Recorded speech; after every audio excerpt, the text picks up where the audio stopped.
Hi! Welcome to my channel, Red and Rose Vibes.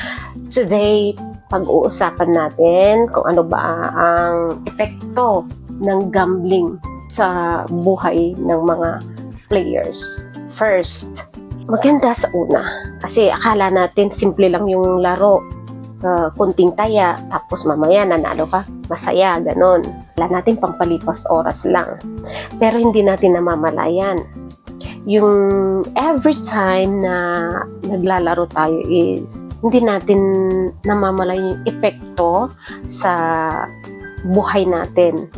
Akala natin okay lang. Minsan nawawalan tayo ng time sa family.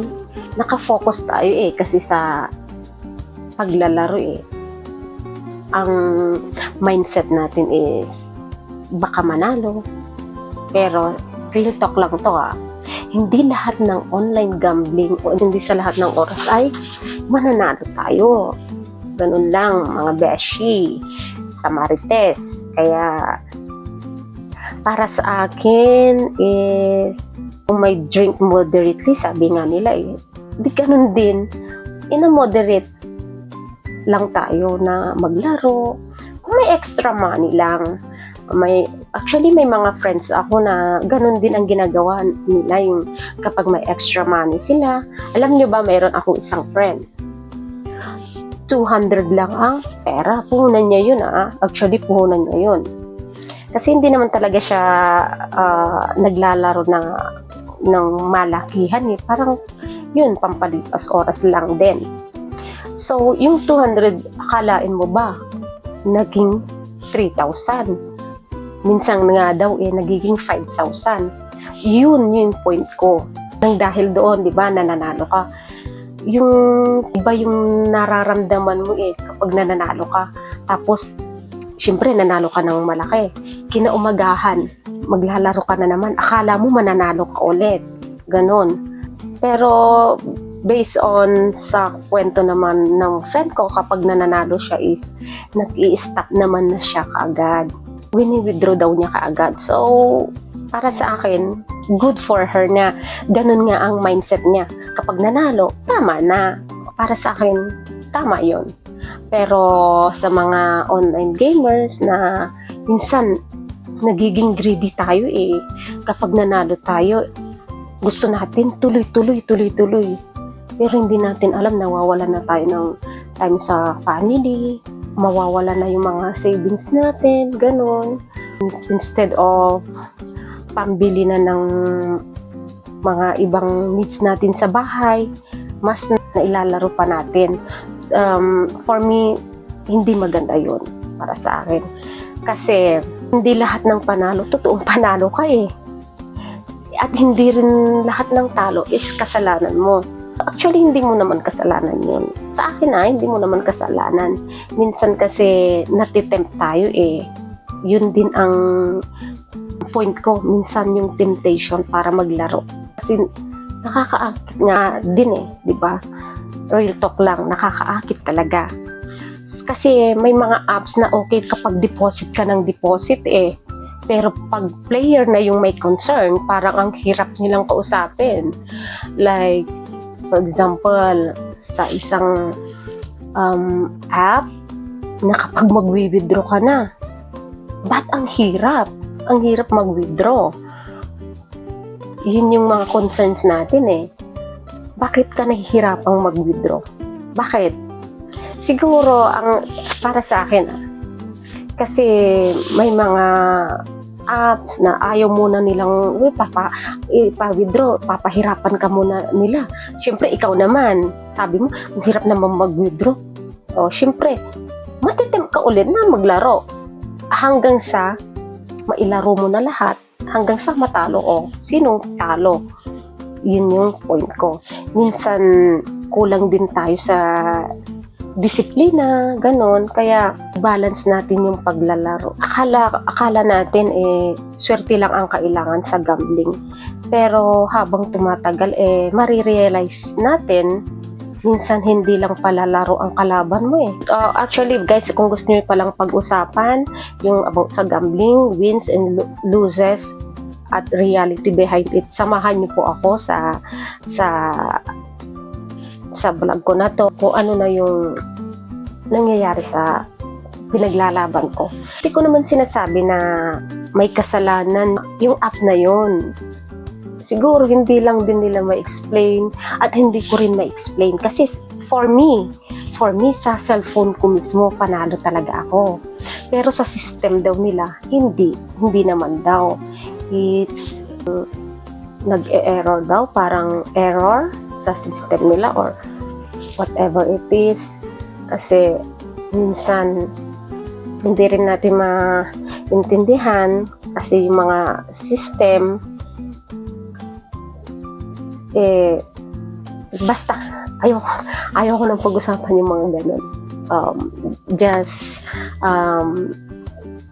comment down below kung ano yung gusto nyong tanungin at gusto nyong malaman about sa case ko po. Tas ang advice ko lang, wag naman sana tayong malulong sa bisyo na ganito kasi kapag nalulong tayo, iba na masasabi ko, it's addiction. At kapag na-addict ka na sa ganitong sitwasyon, alam mo ba yung mahirap tanggalin ganon? Kaya advice ko lang sa mga nag-online gambling, balance lang po. Huwag nating pabayaan ang family. I-prioritize muna natin ang family. Kapag may extra money, okay lang din yun. Okay lang. Huwag mo lahat ipuhunan yung pera mo sa online gambling kasi baka mamaya pagdating ng araw ay pupulutin ka na lang sa kangkungan. Kasi yun yung mga nababalitaan ko sa social media, yung si ganito na lulong sa sugal, nagkautang-utang, ganon. Tapos, ang dami kong nakita na mga ganong sitwasyon. Kaya, for me, let's make it balance. Yun lang po yung mai-advise ko po sa inyo. At huwag po tayong magpadala sa emosyon. Kung talo tayo, okay lang. Kapag talo ako, okay lang. Tinatawanan ko nga. Tapos, kapag talo ako, pinipintok ko nga sa mga kaibigan ko na, ayan, natalo ako ng ganito. Pero okay lang, sabi ko gano'n. Kasi that is my extra money. Kaya, doon po, gusto ko lang pong linawin. Doon po sa nagbabash po sa akin, sa kantin, na sabi niya, kapag natatalo daw ako sa sugal, pinag-iinitan ko daw mga customer. For your information, sa lahat po ng mga nakakakilala sa akin, hindi po ako naglalaro sa kantin at hindi po ako laging naglalaro ng scatter. Sabihin ko scatter kasi yun yung binanggit niya sa social media na naglalaro daw ako tapos pinag-iinitan ko yung mga customers daw. For me as negosyante, hindi mo pwedeng pag-initan ang mga customers. Actually, sa totoo lang, lagi nga akong naka-smile kahit may problema ako sa bahay. Always, laging naka-smile kasi hindi mo pwedeng dalihin sa trabaho ang problema. Kaya, doon po sa nagbabash po sa akin na sabi niya is, kapag natatalo ako sinusungitan ko daw. Hello, never pa ako nagsungit sa mga customers. Yan ang hindi mo alam. Kaya, sa mga nakakakilala sa akin, alam mo, tinatawanan ka na lang nila. Kasi never akong naglaro sa kantin. At saka, share ko lang from the time na nanalo ako, ongoing ang kaso, minimal lang ako maglaro. Hindi na yung noon na sa isang linggo is 2 times, gano'n. Pero ngayon, Last year, sabihin na natin last year, medyo nawala sa isip ko na maglaro kasi ang focus ko yung sa kaso ko So, mistake nung nagsabi na pinag-iinitan ko ang mga customers. Isa pa, pero hindi naman ako hipokrito hindi naman ako nagmamalinis na hindi ako naglalaro. Pag nabobore lang ako, naglalaro ako. So, share ko lang kung anong pinaglalaroan ko. Playtime. O, huwag niyo akong tawaging Scattered Queen or whatever it is. Playtime Queen. Pwede na rin yun. Okay. So, move tayo sa ibang topic. Doon din po sa mga nagsasabi na masyado daw akong greedy kasi hindi ko daw tinanggap yung 1M and then they raised it to 5M. Correction please, hindi po ako naging greedy. May gusto lang akong patunayan kasi mayroon akong what do you call that? Paninindigan. Kasi, nakakahiya naman, tinanggihan mo na nga yung 1M. Tapos, tinaas ng 5M. Alam mo na panalo ka. Alangan naman na, kumbaga, desisyon ko yun. Sa totoo lang, di man ako manalo sa laban ko na to.